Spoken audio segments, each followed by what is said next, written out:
The winter wind blew hard that morning. John sat on the same bench where he always waited. People passed by without even glancing at him. He looked like just another homeless man. Dirty clothes, rough beard, and a faraway look in his eyes. But inside, he remembered everything.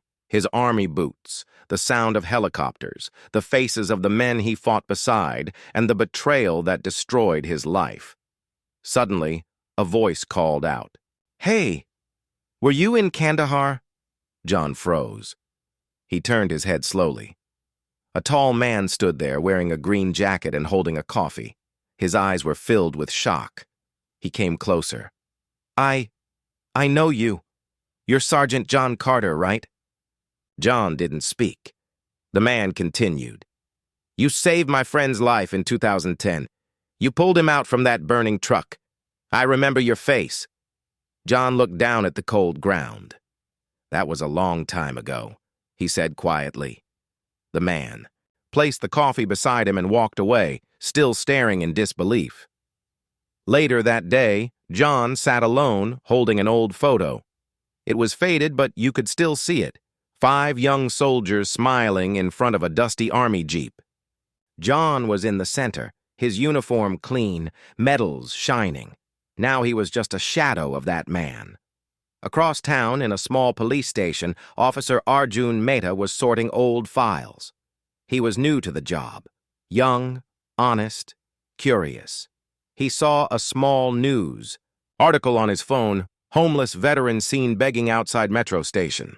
There was a blurry photo. Something about it caught his eye. "Wait a minute," he whispered. He zoomed in.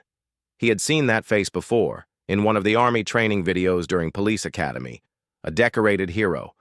Someone who disappeared years ago. He opened the department system and typed, "John Carter, Army veteran, access denied, classified file, level 4, clearance needed."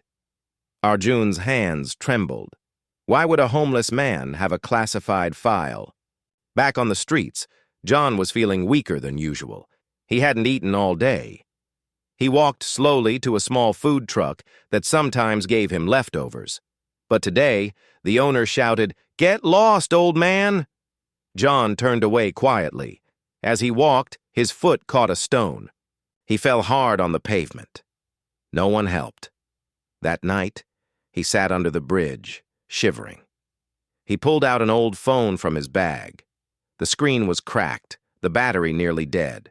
But he tried anyway. He dialed a number he hadn't used in years. It rang once, twice, then nothing. No answer. He sighed and leaned back, staring at the sky. But what John didn't know was that the call had gone through, and on the other side, someone had picked up, but stayed silent.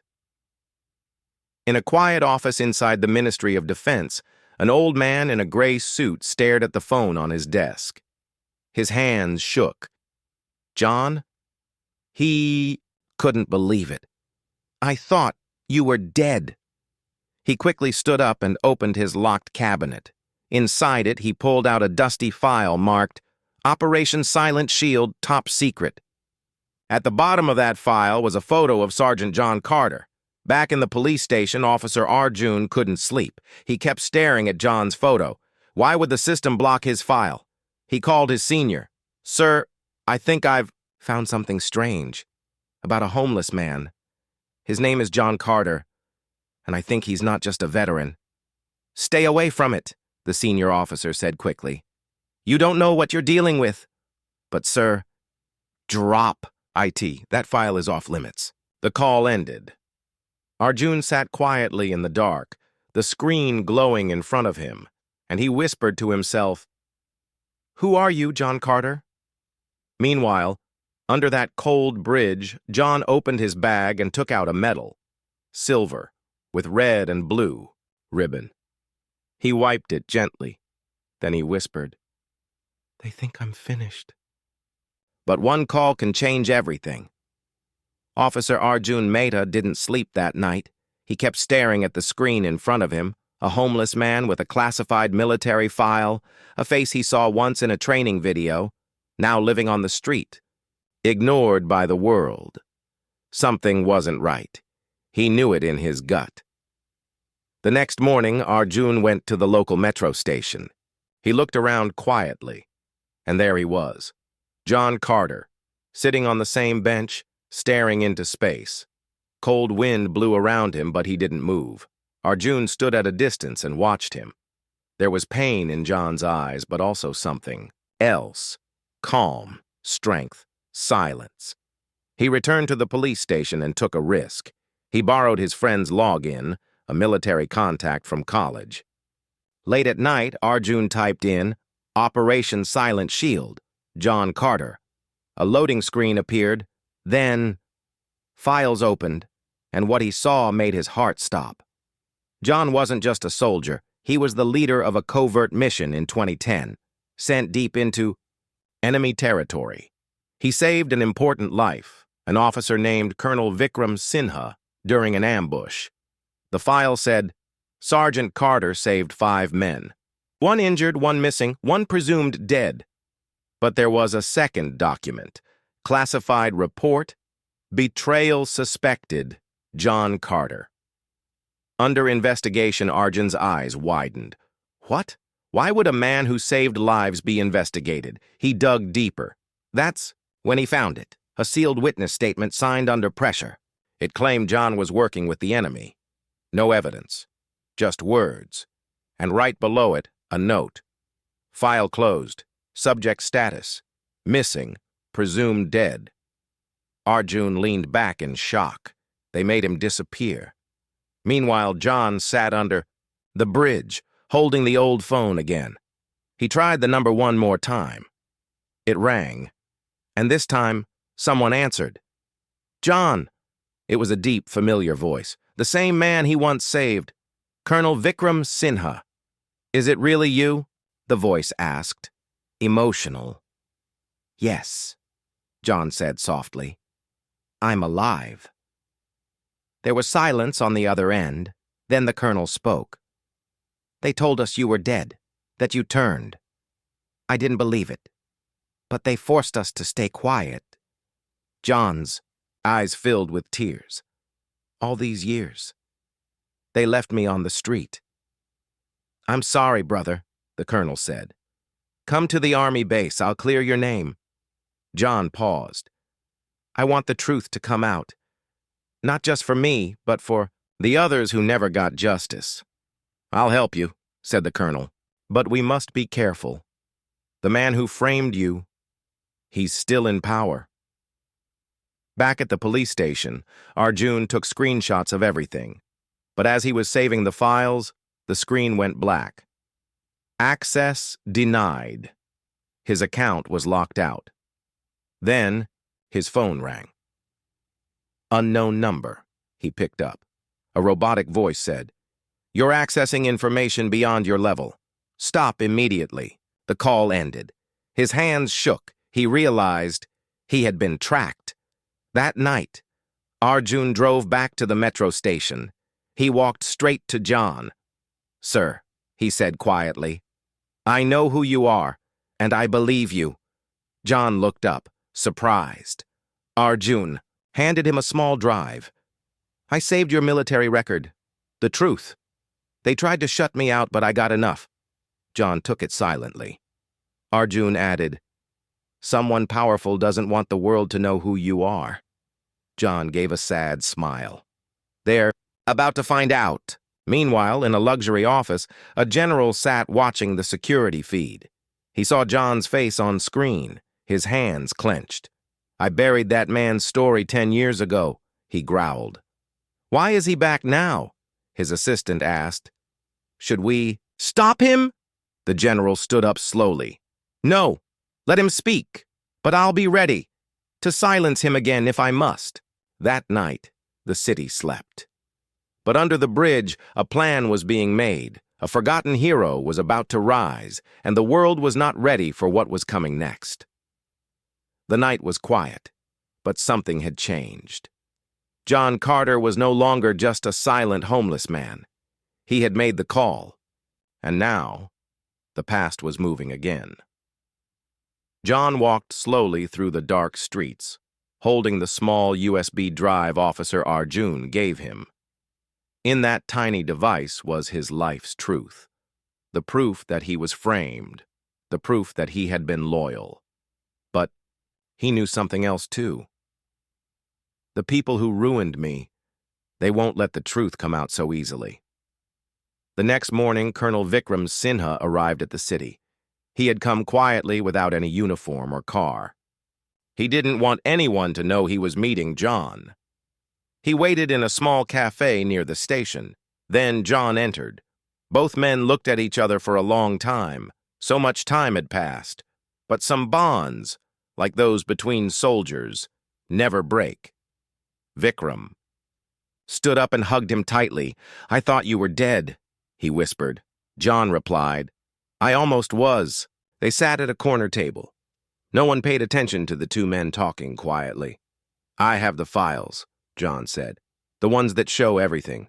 The betrayal, the false report, the lies." Vikram looked at the USB drive. "I will take this straight to the Army Review Board," he said. "We'll reopen your case. Your name will be cleared." John shook his head. "No, Vikram. That's not enough. I want the public to know. They turned me into a ghost. I want the world to see me now." Vikram paused. "That's dangerous. If we go public, the people who did this will come after you. They won't stay silent." John looked him in the eye. "Let them come. I've already lost everything. I'm not afraid anymore." Meanwhile, at the police station, Officer Arjun was being watched. His senior called him into the office. "You accessed restricted files." "You went beyond your level," the senior officer said. Sternly, "I was helping someone innocent," Arjun replied. "Someone who served this country and was thrown away like trash. You're lucky I'm not suspending you." "Why?" Arjun asked. "Because I found the truth?" The senior leaned forward. "There are some truths this system doesn't want to hear. If you keep digging, you'll be next." Arjun walked out without saying a word, but his heart was more determined than ever. Back in the cafe, John and Vikram made a plan. Vikram would go to his contacts in the military, people who still respected the truth. John would record a video message, a confession, a story, a truth. Bomb, as Vikram called it. Later that day, in a small rented room, John sat in front of a camera. Night had fallen. The city lights glowed softly, unaware that a manhunt had begun. John Carter, once a forgotten hero, was now all over the news. His video had gone viral. Millions had watched. Many were shocked. Many were inspired. But some were threatened. In a dark corner of the city, a black SUV moved without sound. Inside were two men, agents in plain clothes. They had one mission: find him, silence him. John was hiding in an old building near the railway tracks. Colonel Vikram had found him a safe spot. But it wasn't safe anymore. John sat by the window holding a small bag. Inside it, the USB drive, a photo of his old army team, and a worn-out ID card. He looked out the window and whispered to himself, "If they want a war, they'll get one." At the same time, Officer Arjun was racing through the streets on his bike. The message from Vikram was clear. They're coming for John. He didn't know where John was, but he had an idea. Old soldiers like quiet places, abandoned ones, somewhere near the station. He took a sharp turn and headed toward the east tracks. In the black SUV, the agents tracked John's last signal. They had hacked into a nearby CCTV. One of them smirked. "There, that building, 3rd floor." They moved fast, silent, armed deadly. Inside the building, John heard a noise. He turned off the light. His heartbeat slowed. Footsteps. Two men. Quiet, but trained. He grabbed his small army knife. He had no gun, no armor. Just instincts. War had taught him silence. Now it would help him survive. The agents climbed the stairs. One of them spoke into a radio. Target in sight. Moving in. They reached the third floor. The hallway was dark. One agent moved forward. Suddenly, a loud crash. The man slipped on a rope John had tied across the hall. Before he could get up, John jumped from behind and hit him hard with a metal pipe. He fell, unconscious. The second agent pulled out a gun. "Freeze!" John slowly raised his hands, but his eyes looked past the man. Behind the agent, Officer Arjun appeared. Arjun shouted, "Drop your weapon! Police!" The agent turned, but it was too late. Arjun tackled him to the ground. John picked up the gun and tossed it away. Both agents were tied up and locked in a storage room. John and Arjun stood in the hallway, breathing heavily. "You're late," John joked. Arjun smiled. "You're lucky I believe in second chances." John nodded. "They won't stop. This proves it." Arjun looked serious. "Then we'll take this all the way. No more hiding." The next day, the news was on fire. Breaking: homeless veteran escapes assassination attempt. Truth behind the uniform: who tried to silence John Carter? The army had no choice now. A full inquiry was announced, but General Shamsher Singh was not done. He stood in his office, watching the news. "They think they've won," he growled. His assistant said, "Sir, maybe it's time to let it go." Shamsher turned slowly. "I made this system. I can destroy anyone who tries to change it." He picked up a phone. "Activate Protocol Red Dust. Destroy all links to Operation Silent Shield, now." Back at a police safe house, John met with Vikram and Arjun. Vikram looked tired but proud. "You've done it," he said. "The world is watching now." But John shook his head. "It's not enough. The truth is, only half out. We need to expose the people at the top." Arjun agreed. "And I think I know how. There's one place we haven't looked, the original war report files. They were sealed. But I can access them," John asked. "Can you trust anyone?" Arjun smiled. "Only you." 2. They made a plan. It would take all their strength, all their courage. They were no longer just fighting for John. They were fighting for every soldier who had been forgotten, betrayed, or used. That night, John stood outside looking at the sky. He whispered, "You tried to break me, but I'm still standing. And this time, I'm not alone." The world was talking about John Carter. TV channels, newspapers, social media, everywhere people were asking, how could a war hero become homeless? Who was behind the betrayal? And why did they want him dead?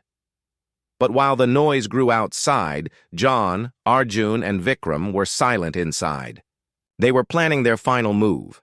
In a small room inside the police headquarters, Arjun opened a secure laptop. "I need to get into the military's private archive," he said. "It's risky, but if we find the original report of Operation Silent Shield, we'll have all the names." John looked at him. "Can they trace you?" "Yes," Arjun replied. "But not if I move fast," Vikram added.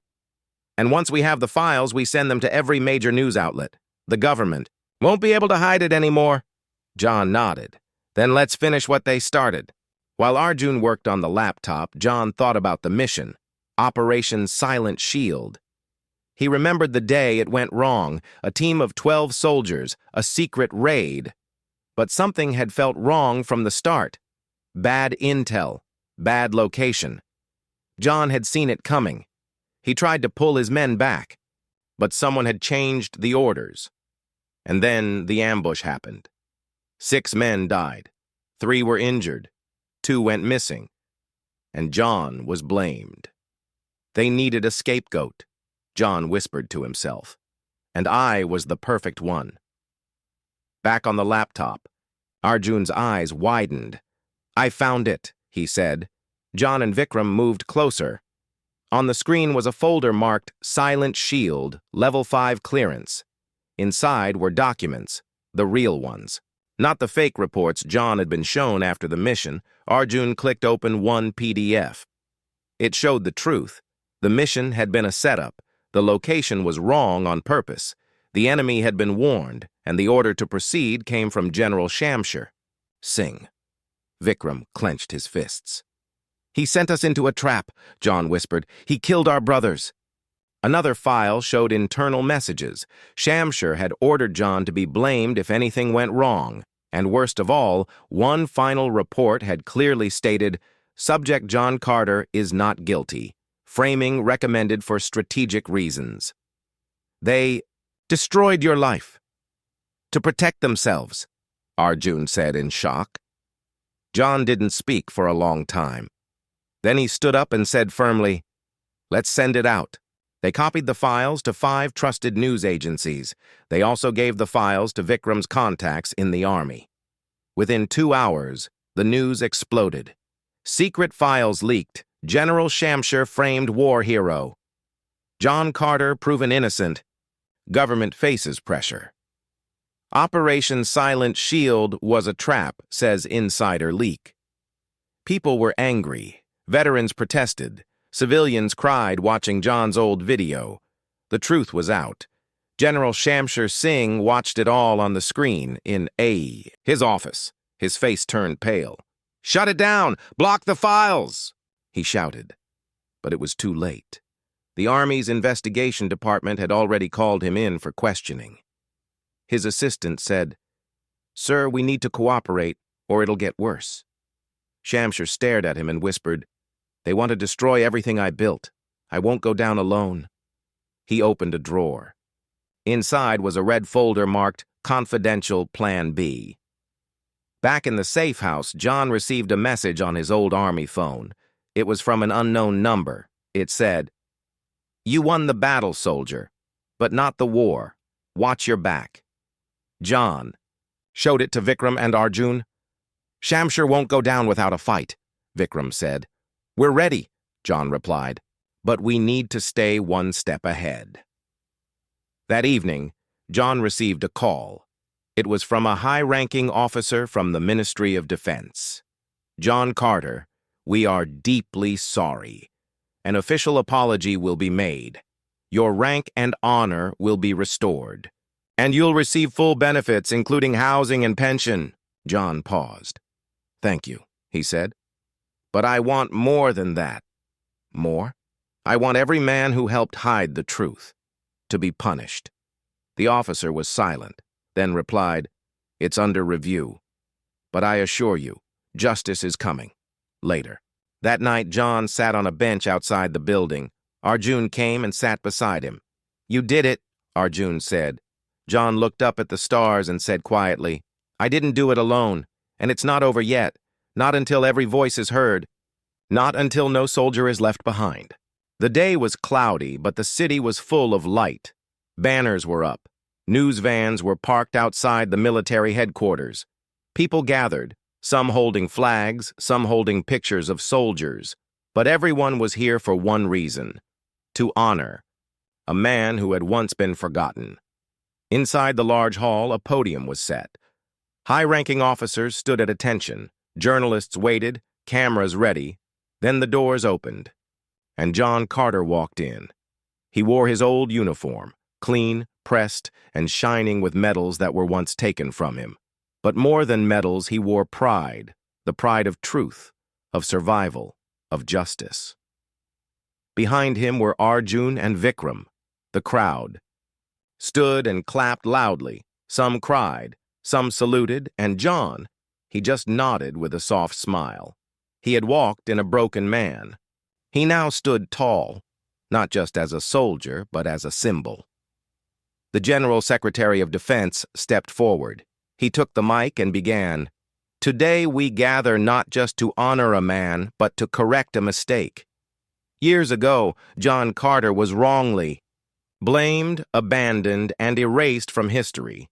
But today, we write that history again." He turned to John and saluted. "We apologize to you, soldier. You were never a traitor.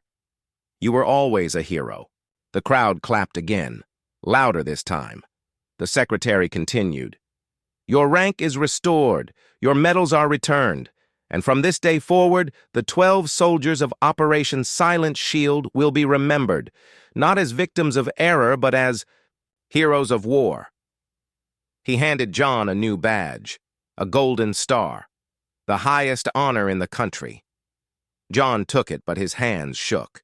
He looked at the badge, then at the crowd, then at the two people beside him, and slowly, he walked to the mic.